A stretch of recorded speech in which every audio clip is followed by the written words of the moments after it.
রাতের অন্ধকারে চুরি করলে মেলে পুণ্য, আর পিঠে লোহার বড়শি গাঁথলেও ঝরে না এক ফোঁটা রক্ত।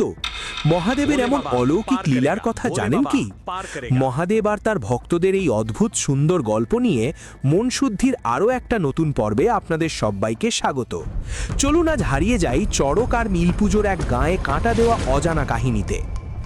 চৈত্র সংক্রান্তির ঠিক 4 দিন আগে শুরু হয় এক অদ্ভুত রূপান্তর।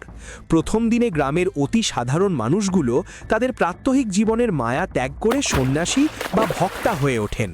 নদী বা পুকুরে স্নান সেরে চুল নখ কেটে তারা এক অবিশ্বাস্য কাজ করেন। নিজেদের জন্মগত গোত্র চিরতরে ভুলে গিয়ে 4 দিনের জন্য শিবগোত্র বা রুদ্রগোত্র গ্রহণ করেন। নতুন পৈতে বা উত্তরীয় পরে তারা হয়ে ওঠেন মহাদেবের একেবারে ঘরের লোক। আর নিয়ম মেনে শুরু হয় মাটিতে শোয়া এবং একবেলা নিরামিষ হবিষ্যান্ন খাওয়া। এরপর দ্বিতীয় দিনে শুরু হয়